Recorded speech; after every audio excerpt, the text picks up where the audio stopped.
Let us discuss the question of rotational dynamics, which is very much useful for JEE Advance. इसमें दिया है there is a uniformly dense rod, say AB, जिसका कि मास है 2m, इसकी length है L, its length is L. At end A it is pivoted.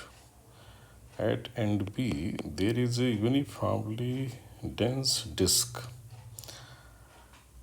attached such that a center of disk is pivoted to rod at this end B. That means this disk is free to rotate about this center, which is at B end of the rod.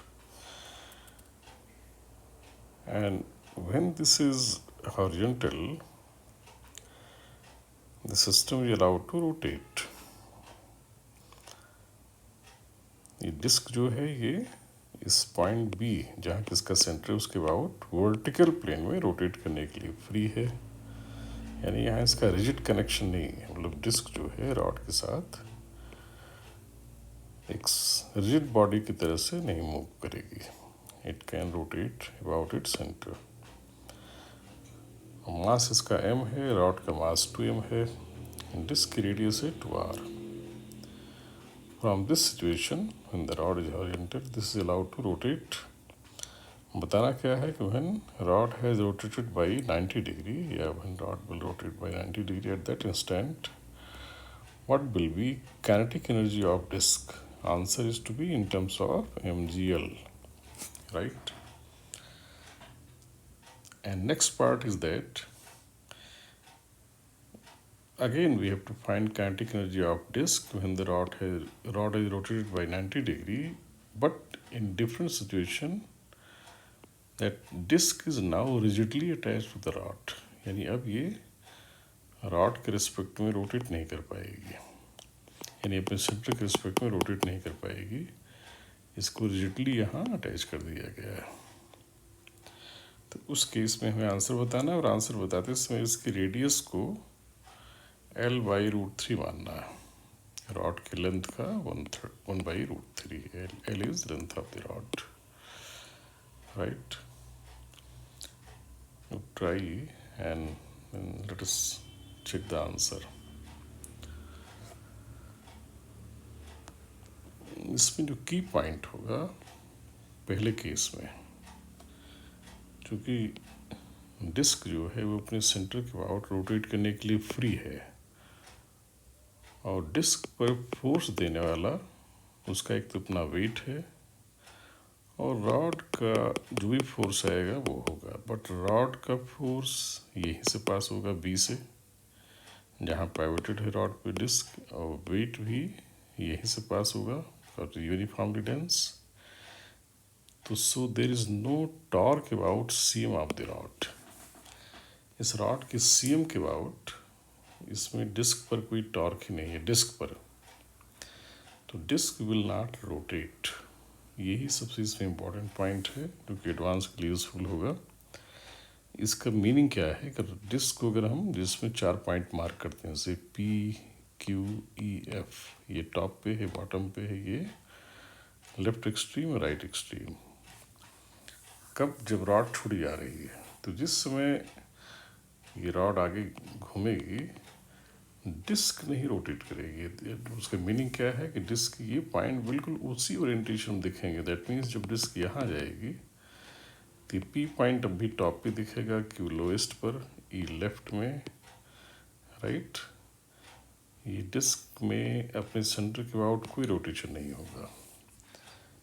इसका मतलब क्या है कि disc का behaviour एक simple एक particle जैसा होगा, जहाँ इसका सारा मास सीएम पे होगा, उसी की वजह से काइनेटिक एनर्जी आएगी. इसमें रोटेशनल काइनेटिक एनर्जी नहीं होगी. ये अगर हम रियलाइज कर लेते हैं प्रॉब्लम विल बी ईजियर. और इस केस में फिर डिस्क की काइनेटिक एनर्जी का एक्सप्रेशन क्या लिखा जाएगा? Simply half m into velocity of CM का square, velocity of CM.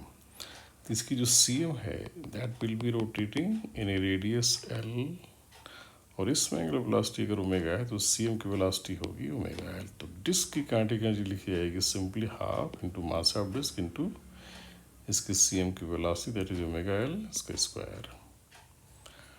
But rod की काइनेटिक एनर्जी एज यूजुअल लिखेंगे कि रॉड जो है वो पूरी तरह से इस एंड के अबाउट रोटेट कर रही है, इस एंड के अबाउट उसका आई ले लेंगे, वो होगा रॉड का mass into L square by 3। ये एक यूजुअल फार्मूला है जो एंड के अबाउट होता है रॉड के। तो हाफ रॉड का आई इंटू ओमेगा स्क्वायर। तो डिस्क की ये काइनेटिक एनर्जी आ जाएगी ओमेगा के टर्म्स में, रॉड की आ जाएगी। दोनों को एडअप कर लें तो ये यहाँ से कट जाएगा, we will get here 1/3 M L square omega square. ये तो हो जाएगा रॉड का, और डिस्क का हो गया half M omega square L square. अब ये काइनेटिक एनर्जी आएगी कहाँ से? By decrease in potential energy, right. तो रॉड का जो वेट है उसके सी एम पे एज्यूम करेंगे पोटेंशियल निकालने के लिए। वो कितनी हाइट नीचे आएगा? L/2, और वेट है उसका 2mg। तो decrease in potential energy of system अगर निकालें तो decrease in potential energy of rod हो जाएगा 2mg L/2। पार्टिकल जो डिस्क है, डिस्क का भी सी एम एल हाइट नीचे आएगा तो उसकी पोटेंशियल mgl घटेगी। तो एंड ये कट जाएगा, पूरे एंटायर फैमिली की जो पोटेंशियल एनर्जी घटेगी दैट विल बी 2mgl।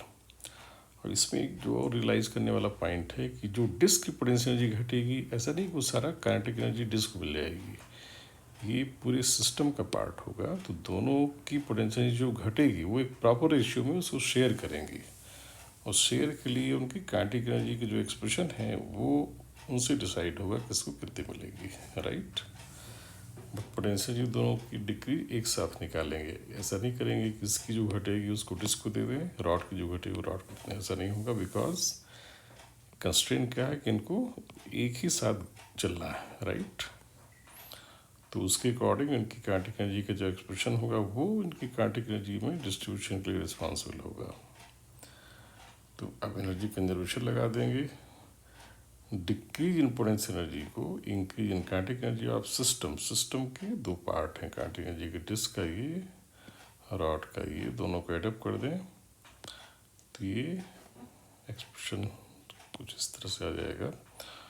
और ओमेगा स्क्वायर की वैल्यू हो जाएगी 12/5 g/l। हमें काइनेटिक एनर्जी ऑफ डिस्क निकालना है, तो डिस्क का ये एक्सप्रेशन है, इसको फाइनली यूज़ करेंगे इस ओमेगा स्क्वायर के साथ। We will get 6 mgl/5, right? And in second case, that is, जो कि ज़्यादा सिंपल होना चाहिए। अब इसमें सिंपल तरीके से, जैसे ये डिस्क है, ये रॉड है, इस पूरे सिस्टम का इसके अबाउट आई लेंगे, क्योंकि इस डिस्क के हर पॉइंट अब उसी तरह से रोटेट करेंगे जैसे रॉड रोटेट कर रही है। तो इसके अबाउट आई लेने के लिए रॉड का तो पहले जैसे आई लिया था वही लेंगे, half into rod ml²/3। Disc के लिए पहले डिस्क सी एम के अबाउट लिखेंगे formula mr²/2 plus parallel axis theorem लगा के इसको शिफ्ट करेंगे, इस एक्सिस के अबाउट निकालेंगे। तो ऐसा करेंगे, बाकी पोटेंशियल एनर्जी डिक्रीज उसी तरह से आएगा, बस काइनेटिक एनर्जी ऑफ डिस्क का फार्मूला बदल जाएगा, राइट। और सेम प्रिंसिपल लगाते हुए अगर ऐसा करते हैं तो अब आंसर आना चाहिए डिस्क की काइनेटिक एनर्जी का 14/11